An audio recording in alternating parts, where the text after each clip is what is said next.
ವೀಕ್ಷಕರೇ, ನೀವು ನೋಡ್ತಾ ಇದ್ದೀರಾ ಬಿಕೆ ನ್ಯೂಸ್ ಕನ್ನಡ. ನಾನು ರೋಹಿಣಿ ತೊಡ್ಮನಿ.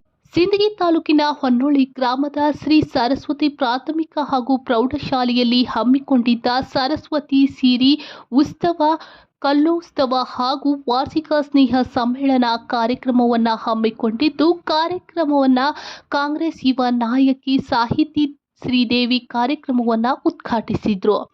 ಇದೇ ವೇಳೆ ಮಾಗನಗೆರೆಯ ಡಾಕ್ಟರ್ ವಿಶ್ವರಾಧ್ಯ ಶಿವಾಚಾರ್ಯರು ಮಾತನಾಡಿ, ವಿದ್ಯಾರ್ಥಿ ಜೀವನದಲ್ಲಿ ಪ್ರಾಥಮಿಕ ಶಿಕ್ಷಣ ಭವಿಷ್ಯದ ಅಡಿಪಾಯವಾಗಿದೆ ಎಂದು ಹೇಳಿದರು.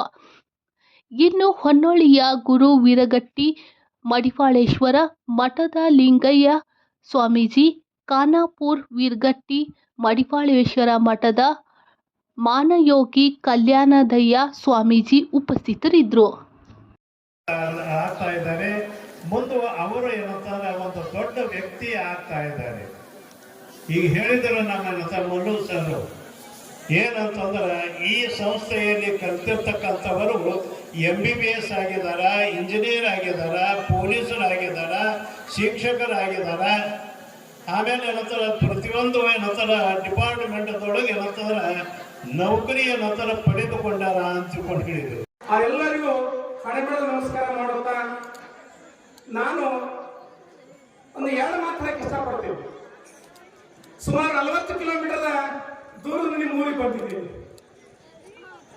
ಸರ್. ಇವತ್ತು ನನ್ನ ಭಾಗ್ಯನೋ ಗೊತ್ತಿಲ್ಲ. ಮಲ್ಲು ಭಜಂತ್ರಿ ಅವರು ನನ್ನ 3 ಸಲ ಕಾಳಲ್ಲಿ ಹೆಸರು ಹಾಕಿದ್ರು. ಅದು ಬರುವಾಗ ನನಗೆ ಬರೋದಾಗಲಿಲ್ಲ, ಅನಿವಾರ್ಯ ಕಾರಣಗಳಿಂದ, ನನ್ನ ಒತ್ತಡ ಇರೋದ್ರಿಂದ. ಇವತ್ತು ನಾನು ಮೊದಲೇ ಕೇಳಿದ ಪ್ರಶ್ನೆ ಏನು ಅಂತ ಕೇಳಿದೆ. ಸರ್ ಮತ್ತೆ ಕಾಳು ಹಾಕಿದ್ದೀನಿ ಅಂತ ಕೇಳಿದೆ. ಇಲ್ಲ ಸರ್ ಅಂತಂದ್ರು. ಹಾಗಿದ್ರೆ ಬರ್ತೀನಿ ಊರಿಗೆ ಅಂತ ಹೇಳಿದೆ.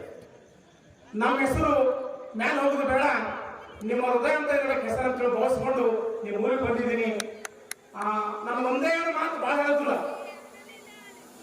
ಇದು ಹೊನ್ನಳ್ಳಿ ಎಲ್ಲ ಹೊನ್ನಾಗಿದೆ. ಬಹಳ ಮಂದಿಗೆ ಹೊನ್ನಂದ್ರೆ ಗೊತ್ತಾಗ್ತದೆ, ಹಳ್ಳಿ ಜನರಿಗೆ ಬಂಗಾರ. ಇದು ಎಂತ ಬಂಗಾರ ಅಂತ ಕೇಳಿದ್ರೆ ಜ್ಞಾನದ ಬಂಗಾರ, ಜ್ಞಾನದ ಭಂಡಾರ, ಜ್ಞಾನದ ಜ್ಯೋತಿ ನೀವು ಊರು ತಂದು ಬಿಟ್ಟಿದ್ದೀವಿ ನಾವು 2005ರಲ್ಲಿ. ಅದು ಎಂತದಂತ ಕೇಳಿದ್ರೆ, ಸಣ್ಣ ಮೂರ್ತಿ ತಂದು ನಾವು ಸಿದ್ಧಿಗೆ ಬಂದಾಗ ಕೇವಲ 10ನೇ ತರಗತಿಯ ಓದುತ್ತಿರುವ ವಿದ್ಯಾರ್ಥಿ ಮುಗಿಸಿಕೊಂಡು ಅಲ್ಲಿ ಪ್ರಥಮ ಸ್ಥಾನ ಪಡೆದುಕೊಂಡು ನನ್ನ ಸಂಸ್ಥೆಗೆ ಬಂದ. ಬಹಳ ಮುಕ್ತ ಹುಡುಗ. ಅವ್ರ ಬಗ್ಗೆ ಹೇಳಬೇಕು ಅನಿಸಿ ಬಂದಿದ್ದೀನಿ ಇಲ್ಲಿ. ಏನು ಅರಿಯಲ್ಲ. ಅದು ಅವರ ಒಂದು ಹಿಂದೆ ಗುರು, ಮುಂದೆ ಗುರಿನೇ ಕಾರಣ ಆಗಿದೆ ಅಂತ ತಿಳ್ಕೊಂಡು ಹೇಳ್ಬೋದು. ಯಾಕಂದ್ರೆ ಒಂದು ಸಂಸ್ಥೆಯಲ್ಲಿ ಹೋಗಿ, ಒಂದು ಸ್ಕೂಲ್ನೊಳಗೆ ಹೋಗಿ ನಂತರ ಕಲಿತು ಹಳ್ಳಿಯೊಳಗೆ ನಂತರ ಕಳಿಸ್ಕೊಡೋದಕ್ಕೆ ಆಗೋದಿಲ್ಲ.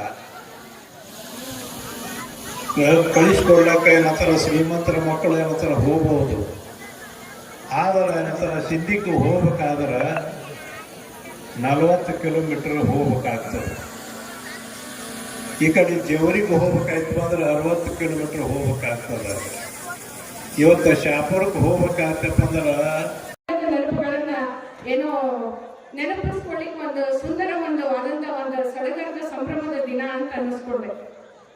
ಯಾಕಂದ್ರ ವಾರ್ಷಿಕ ಸ್ನೇಹ ಸಮ್ಮೇಳನ ಅಂತಂದ್ರ ಒಂದು ವರ್ಷದ್ದು, ಈಗಾಗಲೇ ನಮ್ಮ ಸರ್ ಹೇಳಿದ್ರು, ಯಾರು ಸಹೋದರ ಮಲ್ಲಿಕಾರ್ಜುನ್, ಕೇಂದ್ರ ಬಿಂದು ಆದಂತ ಮಲ್ಲಿಕಾರ್ಜುನ್ ಸಹೋದರರನ್ನೇ ನೆನಪಾರಿದೆ ಸರ್. ಮಲ್ಲಿಕಾರ್ಜುನ್ ಭಜನ್ ಮುಂದ ಗುರಿ ಇತ್ತು, ಹಿಂದೆ ಗುರು ಇತ್ತು.